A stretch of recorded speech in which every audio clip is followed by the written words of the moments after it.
Hi, everybody. Good morning. I'm Thomas Roberts. Topping the agenda today, breaking news out of Washington, D.C. Embattled UN Ambassador Susan Rice goes to Capitol Hill to try to change the hearts and minds of three of her harshest critics, Senator John McCain, Lindsey Graham, and Kelly Ayotte.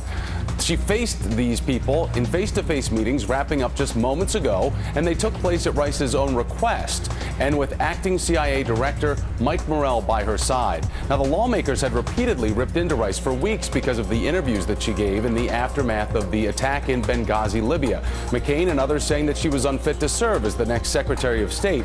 And if you look at their remarks just a short while ago, Rice seemed to fail and change many of their minds. All three, McCain, Graham, and Ayotte, taking to the microphone to say that they are more troubled now by learning more details about what happened in Benghazi, Libya, than what they've been briefed on before.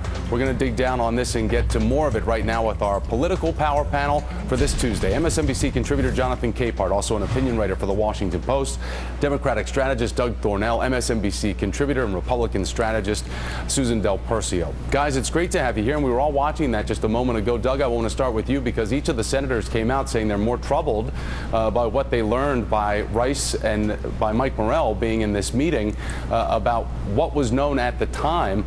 It seems they've created bigger problems moving forward. Well, look, I mean, let's be honest. These guys are dug in. They have a partisan campaign that they're waging against the president, against Susan Rice. You know, the Washington Post editorial board called it bizarre, and I think it is bizarre. And the fact is that Susan Rice went out there with the information that she had at the time. Intelligent assessments of incidents like this change over the course of investigations.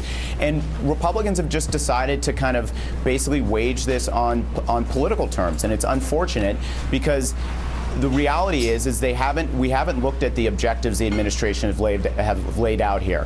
What happened? Who's responsible? And making sure it never happens again. And those should be the key priorities, not, you know, relitigating something that happened on talk shows. All right, not to relitigate it, but at the request of Susan Rice, she went there to meet with these critics, acting CIA director Mike Morrell at her side because General Petraeus, the former CIA director, can't be there. Jonathan, the one thing that the three of these senators really tried to impart was the fact that Susan Rice admitted she was wrong during the time that she gave the interviews, that she was wrong, and she went into this meeting and stated being wrong. That's a big admission.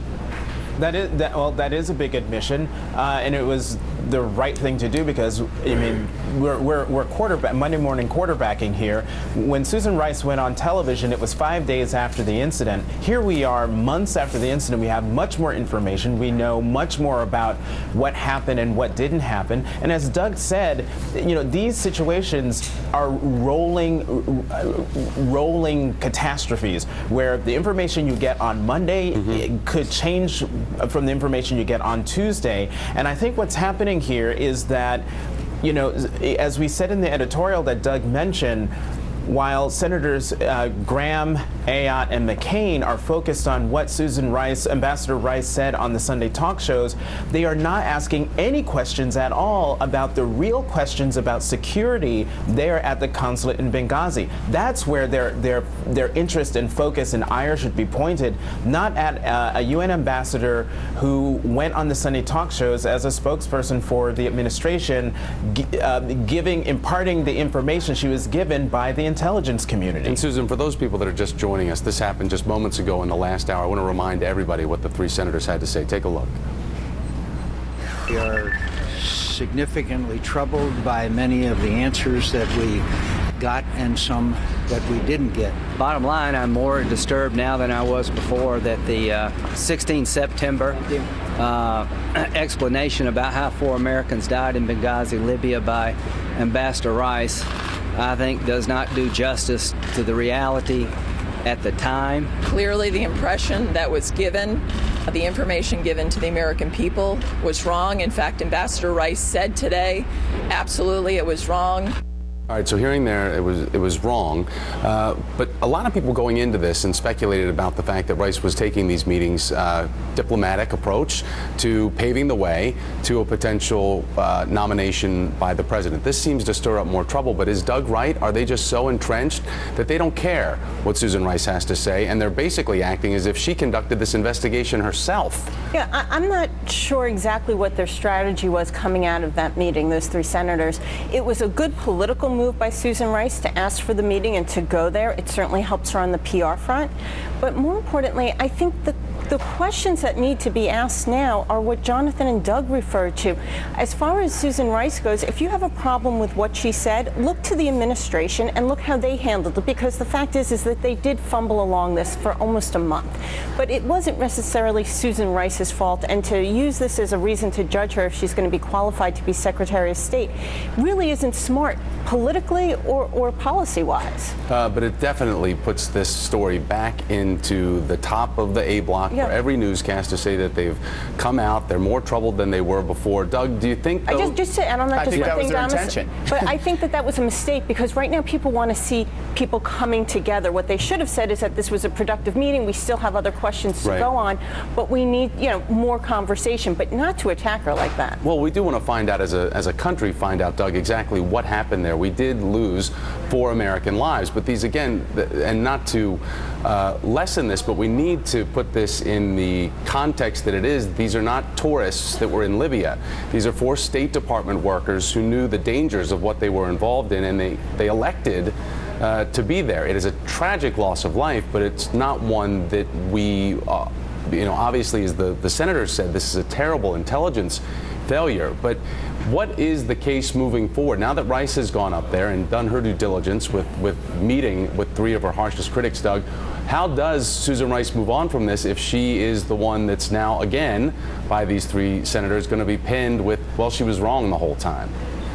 Thomas, it's a good question. I mean, I would just say that the focus here, I really think, should be on what happened, catching the terrorists and making sure it doesn't happen again. And I think with this overheated rhetoric that you're hearing from these Republicans, we're missing the point, and that is to really investigate the security around the consulate and then what happened afterwards. And I think that's where we should be focusing our energy. As far as Ambassador Rice, I mean, I think that, look, if the president chooses to nominate her to be Secretary of State, she's very well qualified. She has a lot of credentials, and she should be able to receive a fair hearing from in the Senate. And I hope she gets that, because she's done a great service for this country over the course of the last 4 years. One thing I want to show to everybody is that a new CNN poll out shows that a majority of Americans believe that the White House misstatements were based on the best information officials had at the time.